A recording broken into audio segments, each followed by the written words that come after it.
to another episode of TBR Tackle.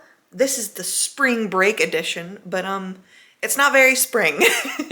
It snowed last night. Not a lot, it's basically already melted, but still, we woke up to snow on the ground and there's still icicles. So it is cold again. But it is spring break. My kiddo is in Indiana with family for the week. So it is just me and the husband and the dogs and the cat. So we're hanging out. Okay, so at the end of last episode, I tried to film a bit of an update, but I couldn't because there kept being this horrible banging sound, right? Thump, thump, thump, thump. And I was like, what is happening? And I ended my clip because I was like freaked out. My dogs are freaking out. One of our siding, like pieces of siding on our house had gotten like ripped the previous night because we live in the part of the Midwest that got hit by like those horrible storms that was like everyone was freaking out about. We were supposed to get like these awful storms. We were supposed to be on like tornado watches and like all of this stuff. And people did get hit by tornadoes. We luckily did not. I think we got really lucky. We basically just had a lot of rain. And it got really windy, but like we were not in any danger. Nothing crazy happened. Like if anything, we had a chill evening. At one point I looked at my husband and was like, weren't we supposed to get like a really bad storm? Like we were prepared to like have to go like hunker down kind of thing. And that didn't happen. So I'm very grateful that we didn't. And I know that it is scary because other places were hit with like tornadoes and like had horrible stuff. We just had wind that blew our stuff around and tore a like side. So let me show you because that happened. It like ripped all the way, basically almost all the way off. So then after driving for 6 hours yesterday, I came home and my husband and I pulled out our ladder and I climbed on top of the ladder and we temporarily have taped, we have taped our shingle back onto our house just for the time being until we can get it. So let me show you. Do you see that? That's our vent. That up there, those like white lines, that's taped. We taped our siding. Hopefully stop. But yeah, so I climbed up on a ladder and I was up there. I volunteered to climb up the ladder. My husband held the ladder, I climbed up it. Yeah, so that was crazy and it was freezing cold. Did all of that and then we went out to dinner. We just went to B-Dubs. One of my husband's employees is leaving. He is being transferred and they are heading back to Texas. That's where they came from. They are able to go back home to Texas and they're leaving at the end of the month. So this was their like send-off dinner and we did that. And then we came home and just kind of relaxed for a little bit. I was like, what do I do? There's no kid. It's just me and the dogs. So today I have personal training in an hour. I have personal training in an hour. I'm a little nervous. We are focusing on arms today. So personal training. And then after personal training, I'm going to head over to my husband's work. He wants me to look at a couple things. And then I'm gonna come home and read, ? I really should edit, but you know, that doesn't sound like fun. I want to read. I have a couple books. I have a book that is really close to being finished that I would like to finish some other time. That's the book, not that I want to finish it some other time. That book is really close to being finished. I just need to sit down and finish it. And then we're just gonna hang out tonight. I don't know what my husband and I are gonna do tonight, but if we do anything, I'll let you know. So personal training went really well. My arms are jelly. We did arms. My shoulders are weak and that's what we focused on. I'm sore and she gave me workouts and it's gonna be rough, but it'll be fine. So that is a brand new rug that Kendi is sniffing. After I worked out, I went to my husband's work and we kind of shopped around because they had a sale going on certain rugs and I wanted a new rug for our living room floor because it's bare and it's cold, especially in the winter because we're on like a slab. But before I can lay it down, I want to clean the floor. So I got to vacuum and then mop. Hi, Kennedy. Hi. You're so beautiful. Thank you so much. You're so supportive. Okay. Thank you for the hugs. Well, I got vacuum. You don't like the vacuum.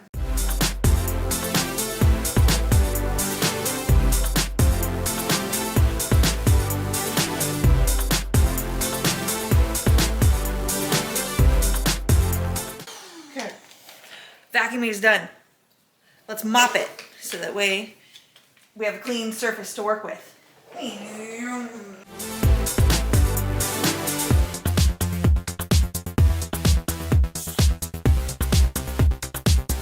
Oh, hello, Washington.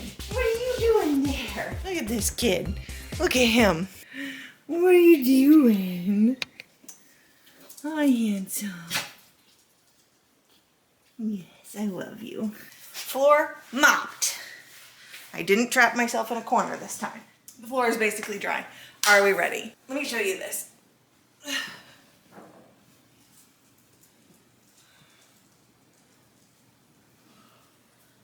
I think it's gorgeous and it's super soft. I think it fits so perfectly, right? So we've got our blue wall with the mountains. We have a dark gray couch. We have a gray wall. I'm currently hiding the gray wall. We have gray walls. This is the same gray that's upstairs in our bedroom.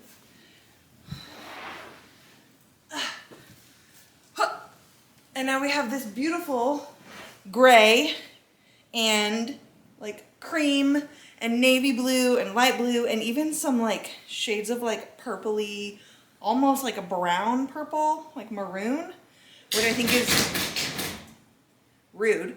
I just heard knocking on the door. This is, I think it's a nice contrast to the other, that needs to be trimmed, the other light colors. So, I like my dress. Anyways, let's put this bad boy down. I don't need it to like be stuck under the couch or anything. I mean, what do we think? You can't even see it. Like, that's with like a little bit of a gap, but it's pushed all the way against the couch down here. Also ignore that doom pile. Okay, what if we, hang on, just hang on. What if we move it? Not bad. I don't think it needs to be tucked right up against the couch. I don't like that, because that feels bad. Like, that looks okay, but I don't like how much, no. Nope. I've decided. We're bringing it back out. I think this is good. Now watch my husband come home and like want it pushed against. I don't want it pushed against the couch. Not at all. I like it the way it is. It's wonderful. Oh my goodness. Look at it. It's beautiful. I love it. That's my new couch. What? My new my new rug. Jesus Christ. Yes, gorgeous. She's beautiful. She is. Okay, well, that's it. I need to go shower because I'm gross and sweaty. But that's done. I love it. Oh my gosh. Yes, thank you. Cool. Okay, let's get the dog in. I gotta shower before he gets home. And then, I don't know. We'll see. Okay, gotta go. My muscles hurt. Look at them explore it.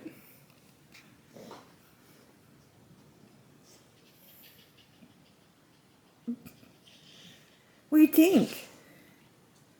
Does it smell? It smell weird? It smell like a new place? Yeah. You like it? Is it comfy? You gonna lay down?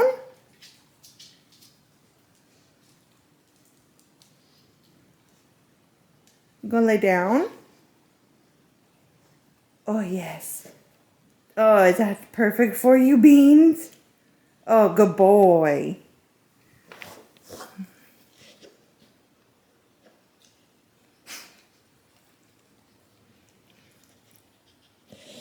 Kindy, you gonna lay down? Oh, no, stop. Okay. It is Monday, St. Patrick's Day, so I got my green pants on. I did go to work. I did not wear this to work. I wore green pants to work as well and appropriate work attire. But then when I came home, why not change into something more comfortable? So I've got my book nerd shirt on and my comfy pants. So I don't really have much of a book update in the sense that I have not finished some other time. In fact, I have not even picked it up since last episode.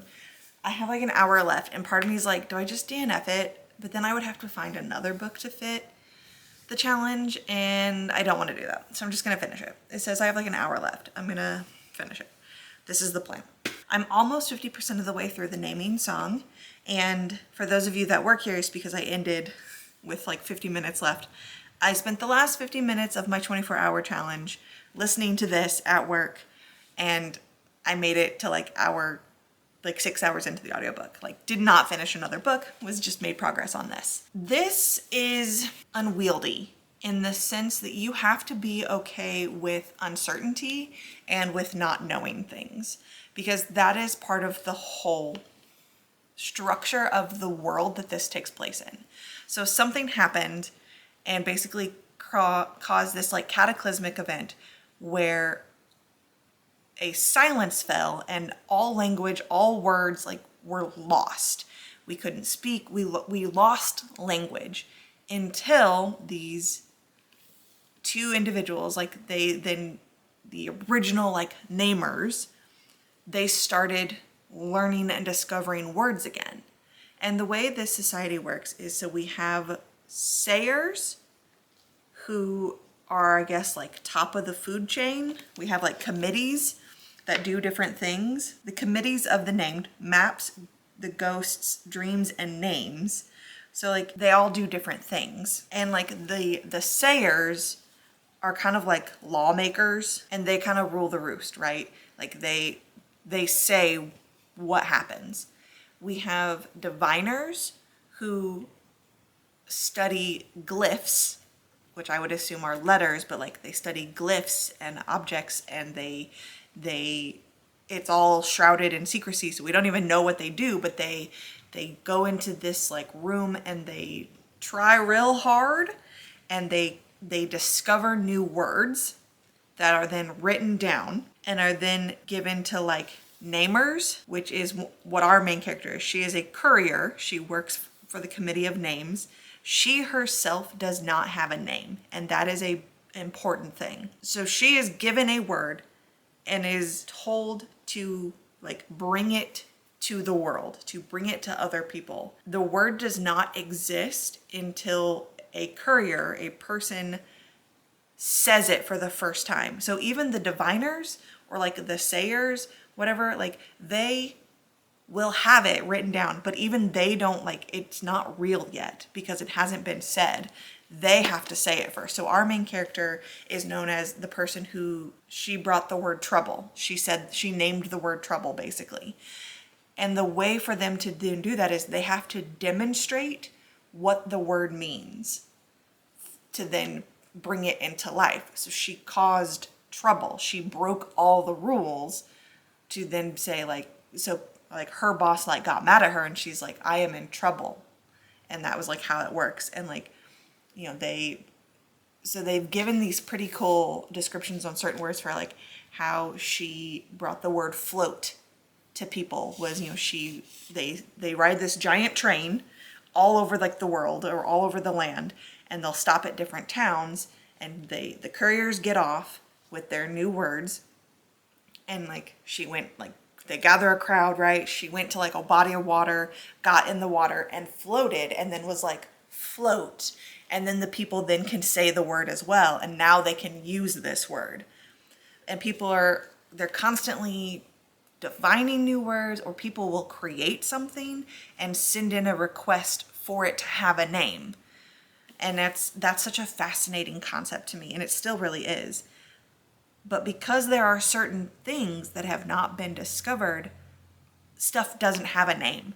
And you are left feeling really confused because certain things are vague. They don't have a description. They don't have a name. So you're, as the reader, you're like, what is happening at points? And there is like magic in this world, obviously. So like a thing can be unnamed, and a person can be unnamed, and a place can be unnamed. And there's this like unspoken war between the named ones, people with names, and the nameless. So they do this whole thing where like if you have a kid, you're supposed to bring them and then to like the train station, and the couriers name your kid and will give them a name, and it's just a word that they know. So like our main character has an older sister named Ticket. Like they just take them and they're like, this is your name now. Her boss's name was Book. Like, but to them, those are, yes, they're things, but they're names as well. They hold power. Because she is unnamed, she has this like ability to like slide back and forth between being in like the named world and being with the unnamed things. And there's kind of this like underground secret magical world of the unnamed where you can like slip into it because no one, it's like if something isn't named, it doesn't exist, is kind of the thought process in this world. So if it doesn't exist, you don't see it, you don't hear it, you don't smell it, you don't taste it. And so her being unnamed, she can like intuit or like hear the thoughts. Sometimes she can connect on an unspoken brain tether level with unnamed people, the nameless people, and they wear masks so they can identify themselves. And so like there is this like conflict happening where the nameless people are starting to attack the towns and the cities that are named. And we don't know why that's happening, but it is. And the like sayers, the like rulers, they think that there is a traitor amongst them. They think there is someone who is feeding information about where the train is going to the unnamed somehow, to the nameless somehow, to like let them attack. We don't know why. It's crazy. Our main character has like escaped her train, has ended up on like basically a traveling circus, think like Station 11 by Emily St. Mandel, like on another, traveling caravan where this train travels all around and puts on performances and shows and tells the stories of like their existence as they know it. It's convoluted and it's not at the same time. And I don't even know if I'm describing this well because it's a mess. Anyways, I feel like I can only listen to this for a little bit at a time, and then my brain is like, we're done. Thank you for giving us this. I don't do a lot of fantasy anymore. So especially when there is like world building like this that is intensive, I have to like pay attention because otherwise I'm like, I don't know what's happening. I'm out. Peace out, Girl Scout, right? Other fun things for today while I wait for my lunch to cool. It's probably cool by now. I stopped and got myself a sweet little treat at my local coffee shop. They are still doing the like Scooby-Doo inspired energy drinks. This is Daphne, and Daphne is blueberry and dragon fruit.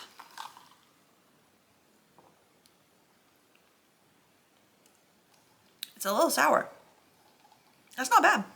I don't always like artificial blueberry. It's pretty nice, and it's purple, which I think is very fitting for Daphne.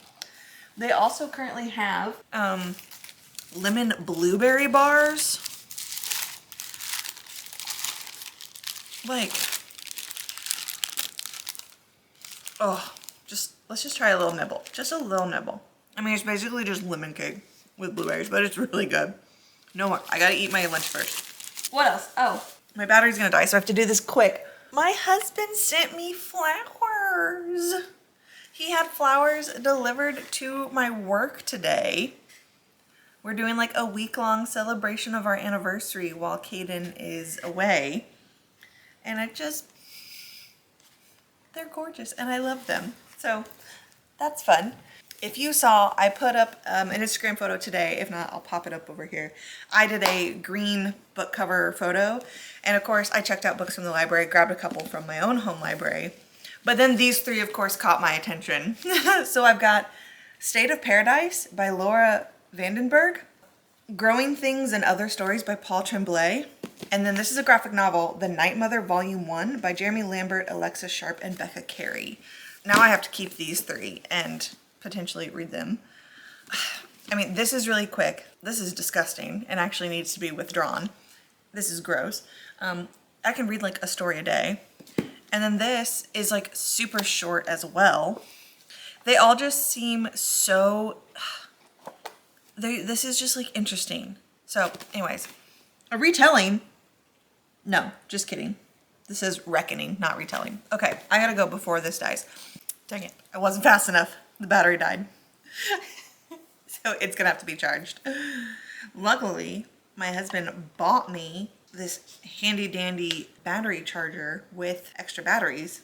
So that's handy. Anyways, what is my plan for today? Since Caden is gone, my husband doesn't get off work till 8 o'clock.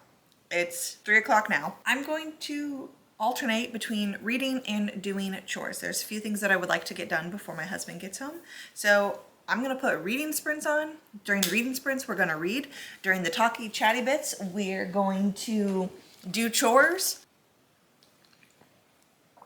Thanks, girly pop. You're in the way of the camera. Excuse you, don't hit. Okay, anyways. So, I'm gonna grab myself a late lunch. Excuse you. Do some reading sprints with Gavin and friends. Like I said, read during the sprinty part, during the chatty bits, clean up, do chores, do whatever. And if I run out of chores, we're gonna stitch. And yeah, so I'll see you around, I guess. Thanks. Listen, I've had a day. I'm so tired. I should fill you in. Yesterday I finished a book and I started a book, but I will cover that later because I went to work and had to do some stuff. We had some training kind of things that needed to be done. So that was like a lot. Brain power, right? And then right after work, I had a bit of a break. Then I went and met with the dietitian appointment that I can do through my work's wellness plan. So I went and met with the dietitian and we just kind of recapped how like I felt my month went. I still touched base that I'm still trying to get about 100 grams of protein a day. And we just talked more about like, you know, listening to our body and listening for hunger cues and stopping and like being mindful of our eating and stuff like that, and things that I can use to help with like Caden as he's growing and making sure we're all eating really healthy. And then right after that, I had personal training for an hour at the gym and she kicked my ass. Okay, we did like lower body, we did legs, and by the last like 10 minutes of this workout, I was nauseous. Like, I'm not saying she kicked my ass in a funny haha way. I'm saying like she pushed me so hard that I looked at her and I was like, you're losing me. And she thought I meant that I wasn't understanding her directions, which is also true. I was so focused on trying to like breathe and not throw up that I was not understanding what she was telling me, what she was trying to get me to do with like some kind of like deadlift kind of things. And she kept repeating herself and I was like, I'm so sorry, I don't understand. And then I was like, listen, I think we need to take a short break. Like I'm feeling nauseous. I'm not taking it in. And she was like, yep, cool. Like you gotta let me know. So we took a break, did a breather, and I finished out strong. I did. Like I didn't quit. We did the full thing. But man, I am tired. I am exhausted. I don't feel nauseous anymore, which is really good. But just coming up my stairs was a struggle. And I know tomorrow is going to be rough. Like otherwise I feel fine. I'm like just worn out now. I'm not hungry still. I have no desire to eat. So what I'm gonna do, and no thoughts, no brain, head empty. I have a couple more hours before the husband comes home. We're gonna take it easy tonight. I am off tomorrow, which is really nice. But I am gonna hit the shower. Gonna take like a cool to temperate shower. Just real quick, wash off, you know, wash the body, wash the hair kind of thing. And then I'm gonna run myself a bath and soak my muscles in the bath. I like to get into the sauna after I work out, but I was still really nauseous and the thought of sitting in the sauna at that time was not gonna happen. Like I was like, I will throw up. Anyways, so did not do the sauna. Came home. I know, baby. And she's like, let me help you and you're salty. I sweat so much. Can be quit. This yucky. This yucky. That's yucky. All done.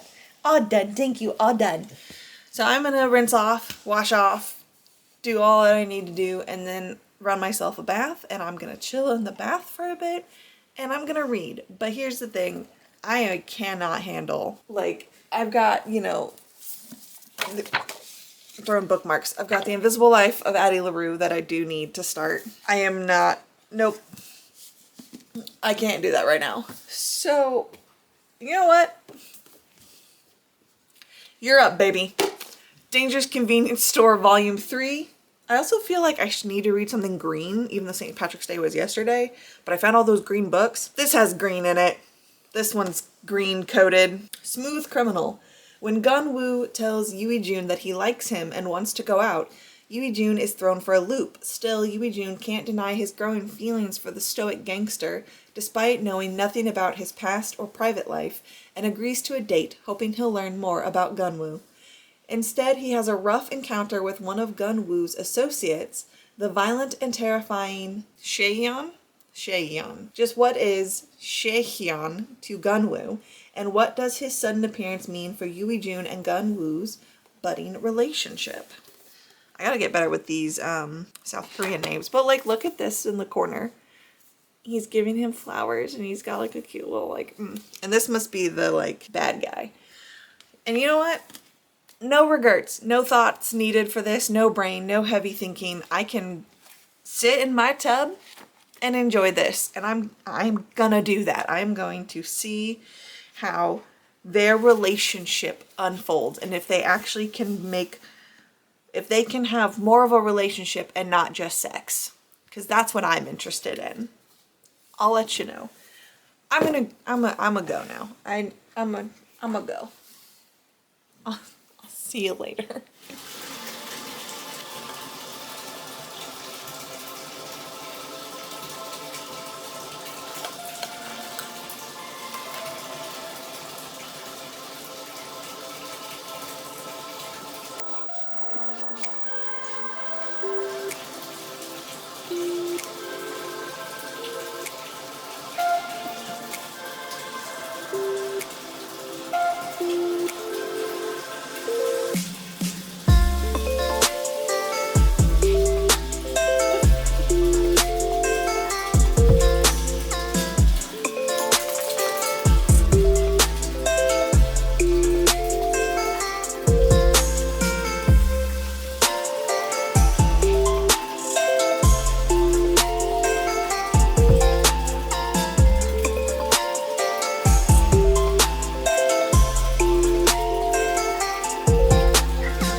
Okay, so it's post-bath, post The Dangerous Convenience Store Volume 3. I can't stop smiling. Okay, so I have finished. Let's talk about the things that I finished that I was like, fuck all this. I need a shower and a bath. I'm feeling much better now. My husband, also known as Mr. B, is bringing home Taco Bell because I ain't cooking and he gets off work late. So he was just like, you want me to bring home T-Bell? And I was like, absolutely. So we're having T-Bell. No regrets. Okay. Yesterday, was it? Yesterday it was. I finally finished Some Other Time. And I had like an hour left. Okay. So look at that princess. Yesterday I finished Some Other Time. I had about an hour left of the book.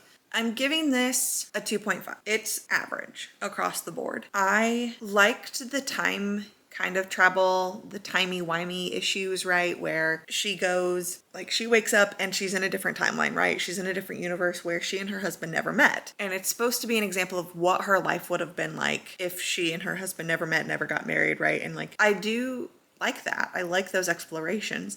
This one to me offered a unique twist on that I was not prepared for. I am going to spoil it just now, so if you are interested in this at all, maybe don't listen. In this instance, both she and her husband knew. He figured it out as well. Like, so when he also woke up, he was also in this same timeline as if they had never met, never got married, right? So he knew as well what was going on, and they kind of sought each other out. And I liked that twist because I feel like normally only one person knows and the other person doesn't. So I did enjoy that in this one. It was revealed like he did know all along what was going on, but he didn't want her to feel pressured. He still wanted her to make up her own mind. And ultimately, happy ending, they get back together. They don't get divorced, they get back together, live happily ever after. Spoiler over. So I'm giving this a 2.5 though, because at the end of the day, it just felt average. I couldn't get over how much of this book was her whining. Just constantly whining, right? About how she is unhappy and she doesn't know what she wants. And what does she want? What does she want? Is there more to life than just being a mom? And she chose this. Is this what she wants? And it just got so repetitive and so tedious. And I didn't care and was just like, figure it out. Okay. You're 46. Figure it out. I did end up giving it a 0.5 because that last like hour, I did find myself like smiling at some of the conversations they were having. The resolution was good. I did enjoy that. So 2.5. But that made me go back and give Mostly Dead Things a lower rating. I had also given Mostly Dead Things a 2.5. And I realized I enjoyed that book much less than I enjoyed this one. So I lowered that rating to a 2. This is a 2.5. That was a 2. Still making progress on the naming song. It's getting wild and wacky. I don't know how I feel. Now we're on the run. Ultimately, I think it's political, which, you know, that's fine.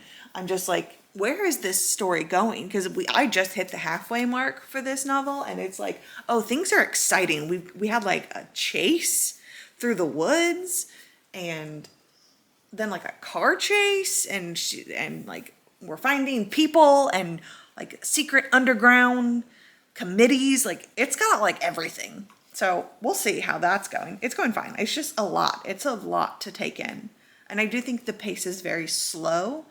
There's a lot of description of what's going on in this conversation, and then the courier thinking in her head about all of the clues, and she's constantly putting the pieces together, and we're in her head as she is putting the pieces together, and it just gets to be a bit much. I am doing reading sprints.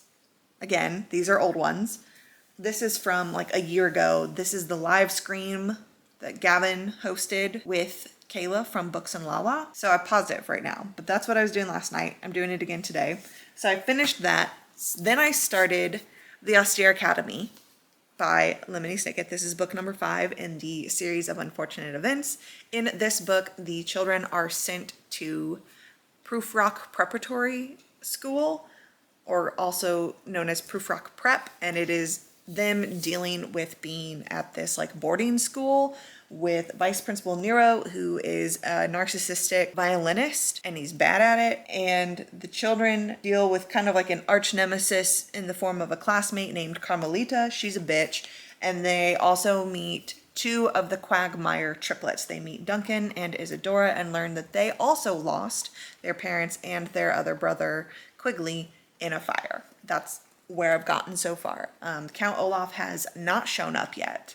We are quickly hitting the point where I no longer remember what is happening in the series. I have read through like book 8 or 9, but I don't have as clear a memory of this one. Like after reading books 1, 2, 3, and 4, I clearly remember those. I know what the beats are. I know the plot twists. I know who, like what's going on. This one I don't recall as much. Like I'm starting to get a little hazy with my remembrances. I have definitely read the first 4 multiple times. Like I read them several times growing up kind of thing. I never got through the whole series. And as I got into the upper books, I think I've only read them like once, maybe twice kind of thing. So we are quickly getting into territory that I don't quite remember. It still only has like 13 chapters, which is a very clever thing on Lemony Snicket's part. You know, 13 is deemed to be an unlucky number. So having all of his books have 13 chapters, very clever. Making good progress on that. I made it 60 pages yesterday, and they're fast. Like I read 60 pages in 30 minutes yesterday. Like these are quick reads. So even with me taking breaks to like take notes on my computer and come up with magical stitches stuff, like they're fast reads. So there's that. And I think Caden has already read this one. I'm pretty sure he has read up to books 5 or 6. So we are also about to be on the same thing. And last but not least, the reason I can't stop smiling, kicking my feet, giggling, laughing out loud, like The Dangerous Convenience Store Volume 3. If you had told me that I was going to not only read a yaoi manhwa, I wouldn't even told you I knew what that was. But if you had told me I wouldn't read just one, but I would start a whole series and love them, I would have laughed at you and been like, absolutely not. That is not my taste. But here we are. And if you had then told me that I would read volume 3 of this same series and give it a 5-star, absolutely not. But here we are. I love this one. I laughed out loud. I was giggling. I was like talking out loud to myself. I was just like eating it up. Give it to me. Okay. So in this one, this guy, Shay or Hyun, he is a business associate of our Tall, Dark, and Handsome. Okay. They like work together for the same company. At first I thought they were brothers. I don't think they're brothers. His dad is like the head gangster. This is me putting the pieces together. Dad, head gangster. He's like next in charge. We've learned through like background snippets of this story, because it's not all just about the penises, okay? We've learned that his father, like an accident happened and his father is now in like a coma and potentially isn't going to survive. And so he might have to like step up and take over the company, meaning the like mafia family business. I think they were like childhood best friends. I don't think they're brothers. I think they were childhood best friends. I think they grew up together and now they're both part of this business, this corporation. All of that happened in the last like chunk of this kind of thing. But he shows up. Gunwoo here has been ignoring his calls. So then he shows up in person and is like, hey, one of his thugs, the incident that they was talking about, one of his thugs smashes our cinnamon roll boy's head into a table. And is like, where is he? And he's like, well, I don't know where he is. And they bam him in, like, excuse me? And so then Tall, Dark, and Handsome, grumpy man, big grumpy man, all the tropes, right? Like we have him so big, him so small, grumpy sunshine, just cinnamon roll of a person, walking rain cloud, right? Tall, silent, doesn't speak, keeps it all inside, right? Like talks incessantly, me. Never shuts up kind of thing. Age gap. What else? Mafia, dark, like it's fine. So then he is like, what happened to you? And I was like, is this a touch her and die, only a touch him and die scenario? He finds out, goes and beats the shit out of the thug that did it to him and is like, your men like are shit, basically. So that we had like some touch him and die, but not. But we also get to see this side of Gunwoo where he is so tender and gentle with our cinnamon roll, who is like such a people pleaser. And it just is like, we can do whatever you want. It's fine. But he is just trying to like take care of him at times. And it's like, oh, I can't handle it. Like he gets sick. He gets like a cold and has like a fever. So he comes over and like brings him food and like tucks him into bed and like brings him water and like is just like, get some rest. And like he comes and sits with him in his apartment and they watch a movie together and it was just so cute. And then like other stuff happens. Of course, there is sex, and they just have like some really tender moments where he has like changed from the last one. So book 2, he gave me the ick because it felt like he forced himself on our cinnamon roll boy. And I did not like that. This time it's like he was like, hey, you need to tell me if it's too much, tell me to stop. We don't have to do anything you don't want to do, and is much better about it. I am obsessed with the thought that this grumpy ass man, not him, this grumpy ass man, okay, who is tall, dark, and handsome, will beat the shit out of you for laying a hand on his cinnamon roll and is like angry all the time, right? Is so thoughtful and considerate and just wants to like see him smile. Ugh. And like there are things where it sounds like shitty in real life where we're like, if something actually happened in real life, you'd be like, what the fuck? No. Where he just walks up to him. But at the same time, I'm like, I mean, like, okay, he needs to drink like water or whatever. Our little cinnamon roll guy is like, no, I don't want to. And he's like, did I stutter? Like basically it's just like, I said, drink the water. Like you're gonna get sick. And it's like, it is aggressive, yes, but it's aggressively caring. where he's just like, oh, he needed to go study at the library. And so he's like, I'll take you. And he's like, you don't have to do that. He's like, get in the car. I'm taking you to the library. So he takes him to the library. And then our cinnamon roll guy is like, oh, he told me to call him when I was done studying, but like, I don't want to bother him. I would just be a bother. I'm just going to walk home myself. And he walks out the door and he's waiting there for him. And he's like, ah! Because I would do that. I would shriek if I opened the door and like my husband was just standing there. And he was like, what are you doing here? I didn't call you. And he's like, yep, it's dinner time. And I had a feeling that you were going to take a break for dinner. So I'm here to like pick you up and take you to dinner. What would you like to eat? Just nonchalant, like, and not in like a controlling, creepy way. Like, it was just like, he was like, I assumed that you would be ready for dinner. I didn't want to disturb you. You've come out. What would you like? And he was like, oh, I just want to go home and eat. Like, I don't want you to take me anywhere. I want to go home. And he was like, oh, okay, I'll cook for you. And I love it. I don't know. Maybe it's because like I want to be aggressively taken care of. If it was a random stranger had come up and did this to me, I would be absolutely not. I would kick you in the face. Like, stay away from me. If my husband came home, like what he's about to do, which is probably why I'm like obsessed, where he's like, hey, I know you're hungry. I'm hungry. I'm bringing you food. Like, that's just how, yes, aggressively take care of me. My husband literally puts my vitamins in my mouth every single night. And I know that's like, you're like, the fuck, Emily? I take gummy vitamins. I don't like to touch them. I don't like the sensation of it, but I need to take them. So he, every night, will go over to my vitamins, pull 2 out, bring them to me, and place them in my mouth so that I don't have to touch them.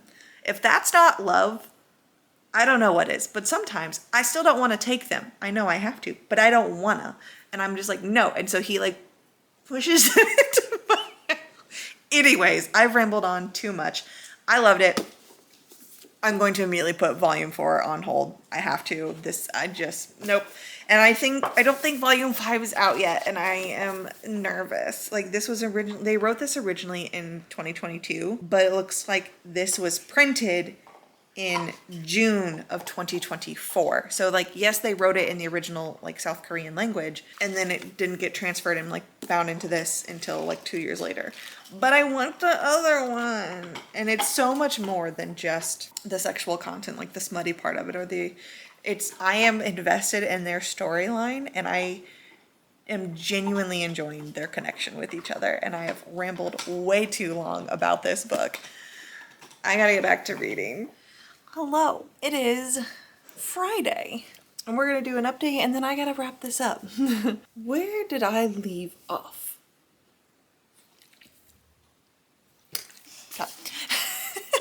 So I took another bath on Wednesday to help with my legs. They're still sore. It's Friday, but I took another bath on Wednesday and did some more Epsom salts with the menthol, and just rested in my tub, and it was nice. It was wonderful. And whilst I was in there, I read in its entirety The Night Mother, Volume 1. This was written by Jamie Lambert, illustrated by Alexis Sharp, and lettered by Becca Carey. This was one of those books I grabbed on St. Patrick's Day because it had a green cover so I could take a green photo. And then I kept it because I was like, oh, this actually is really interesting. And I do want to read graphic novels. I like graphic novels. I'm drawn to them. My son also really likes graphic novels, and I like being able to have something to share with him. This is, I would say, this is YA. This is a young adult graphic novel, and it's really like all ages. I'm gonna hold on to this because it does follow a 12-year-old girl. So I'm gonna hold on to this and let Caden read it when he comes home from spring break. But this is, the moon hangs like a broken clock in the midnight sky, the sun a distant memory. No one in this quiet seaside town can remember how long this unnatural darkness has lasted. No one, that is, except for the curious girl who lives in the graveyard caring for the dead. 12-year-old Madeline Topp. In gratitude, the departed whisper their worries to her, sounding just like her overprotective but loving father. Beware this endless night and she who causes it. Because there's someone else who can hear the whispers too. Someone whose gown is a map of the cosmos, hair a tangled constellation, eyes like the lights of faraway stars. The Night Mother. Her elemental duty is to gather the souls of the dead in her lantern, then send them to their eternal rest as beautiful moonlight. But when the Night Mother's hunger for power drives her to take souls from the living, Madeline bravely stands up to defend her town and those she loves. It was really sweet. It's only 88 pages. I did some research. This is supposed to be a trilogy, so this is volume 1 in the Night Mother trilogy. I don't believe volume 2 or 3 are out yet at all. Graphic novel fantasy, YA fantasy. I enjoyed it. It was a nice little read in the tub. I think I gave it like a 3.5. Nothing crazy, nothing outstanding. I think Caden will really like it, so I'm excited to let him read it, and then when he gets home, or when he comes back, we'll have to ask him what he thinks of it. We made our pasta. We made pasta from scratch. So that was the pasta maker we were given by one set of friends, and then we used the sauce that my friend's grandmother, it's her grandmother's recipe that she made. So everything was homemade. The sauce was homemade. The noodles were homemade. We did it.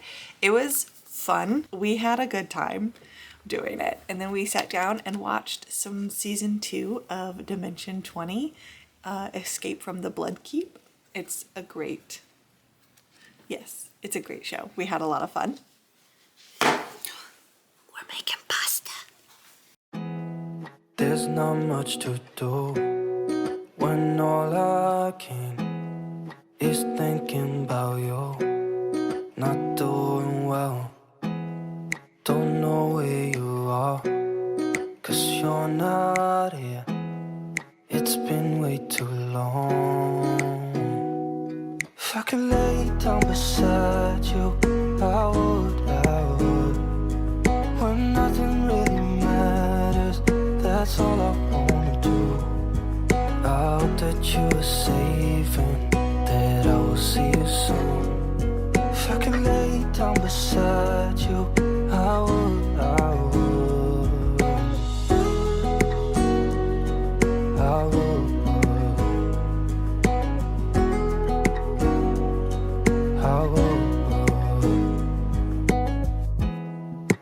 Talk on the phone every night. Love to hear your voice.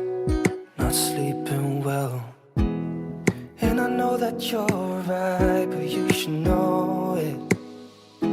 You've been gone for way too long now. If I could lay down beside you, I would. When nothing really matters, that's all I wanna do. I hope that you are safe and that I will see you soon. If I can lay down beside you, I would. Even if you're gone, I won't forget you. You're all I know, what I need, and that ain't changing. And even if you're gone, I will remember. All I know, what I need, and that ain't changing. If I could lay down beside you, I would. When nothing really matters, that's all I wanna do. I hope that you are safe and that I will see you soon. If I could lay down beside you, I would. If I could lay down beside you, I would. When nothing really matters, that's all I wanna do. I hope that you are safe and that I will see you soon. If I could lay down beside you, I would.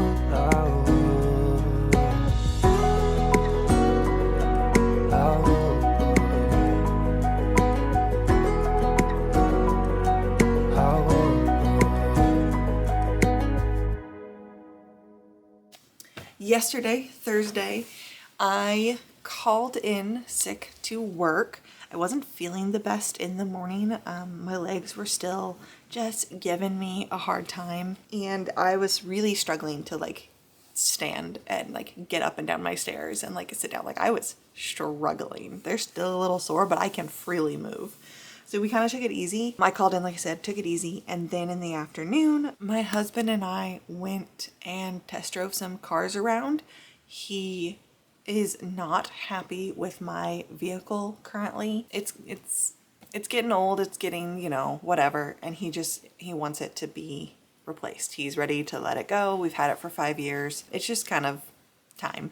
So we went and looked at a couple things. I think we found one. Well, you know, nothing's finalized, but we think we found one we want. And then we went on a date, and it was wonderful. And I had a lovely time with my husband on an adult-only date. And then we came home. Okay, so as I was saying, before my camera rudely died on me, except for it's now hours later, and I went to work because my camera died, and I didn't have time to like change the battery, charge it, and like get ready for work. So it's now after 5. Last night, after we had our date, I wanted to read, so I started The Fever King by Victoria Lee. This is her YA debut. This is following Noam, who is the sole survivor of a magic plague. I'm only like 50 pages in. It starts off a little confusing. So we're set like in the future where like magic is real.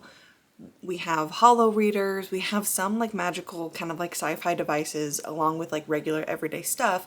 We are in a version of the United States in the future where like something happened. There was like a war or like a big original magical outbreak. The United States as we know it exists no more, and instead the nation has been split into these like sovereign states. You learn this slowly. You are dumped into a world where that's already happened and that this is normal, so you're kind of scrambling to understand. But from what I've gleaned so far, like 100 some odd years ago, there was a magic plague. Magic in this universe is actually more of a virus, and it can get inside of you and it acts as like a deadly virus, and it kills a bunch of people. Those who have survived are typically end up then with like magical powers, and they're called witchings. And their powers can be anything from telepathy to starting fires to levitating objects. I was gonna say, that's telepathy, but like telekinesis. They have these magical abilities. When this like catastrophe happened like 100 years ago, it basically wiped out like the world. Like it wiped out so much of the population. So those who survived, it was like states kind of areas like glommed together. So we're in the area of like South Carolina, but it's now called like Carolinia. Other areas, instead of like Georgia and Alabama, that's called like Atlantia. But then Texas is still Texas. And then there's like just the Midwest, like collectively known as the Midwest. But there's like it's like dead throughout there. So these are set like towns. Like it comes with a map. So like we have like these different areas where exists, but they're separated, but they all act as their own like sovereign nations kind of thing. Our story starts in Carolinia, where we're following Noam, and as I've said, it starts off really confusing. I wasn't quite sure what was going on, but basically Noam and his family are refugees.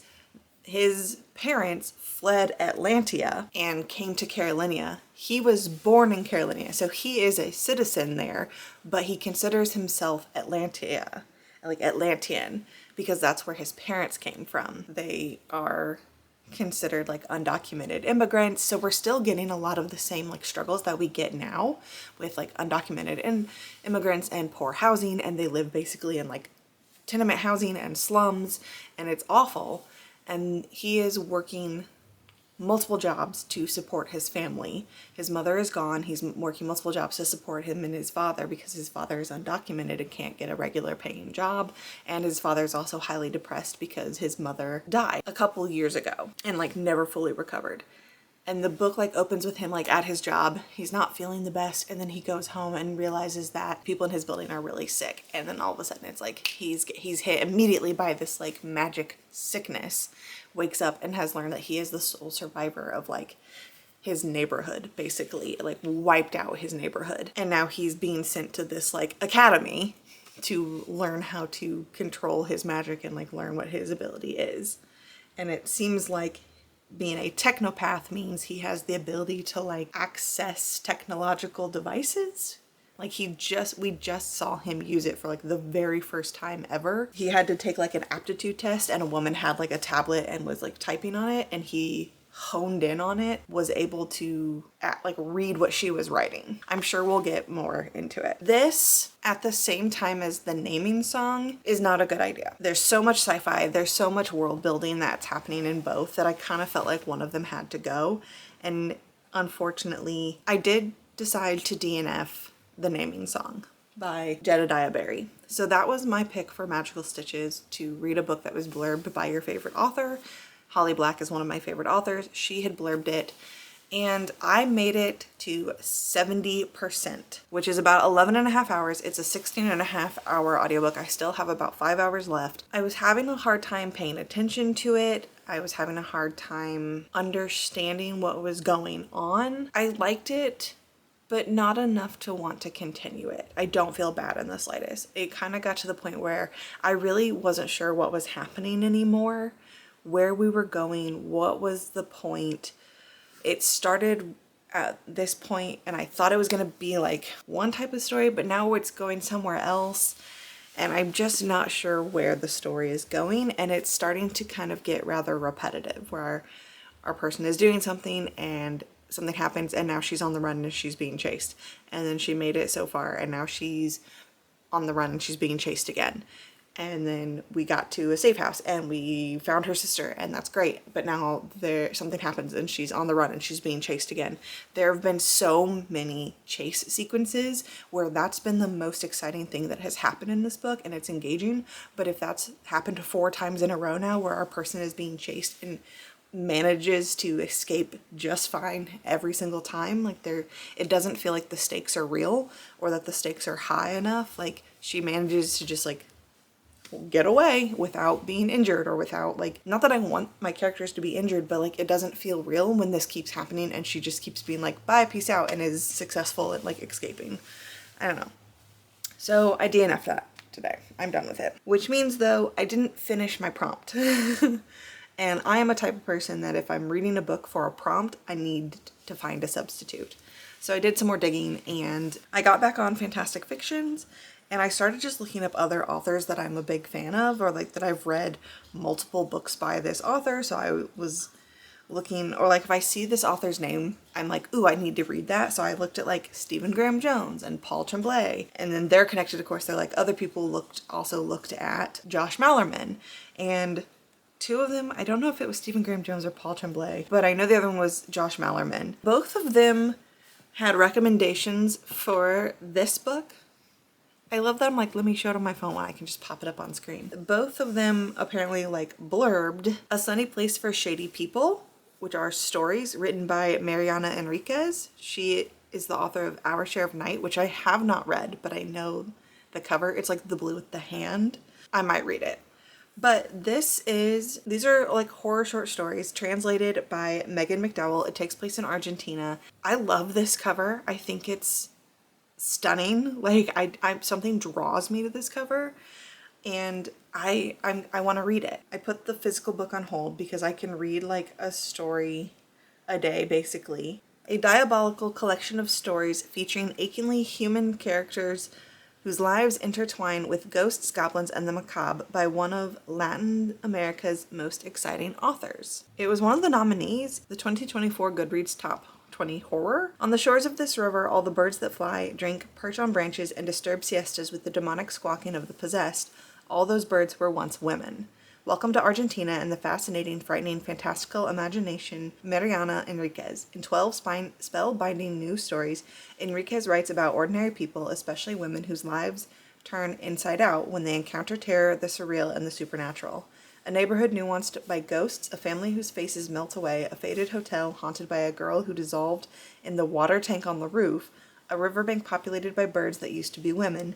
These and other tales illuminate the shadows of contemporary life, where the line between good and evil no longer exists. Sounds great.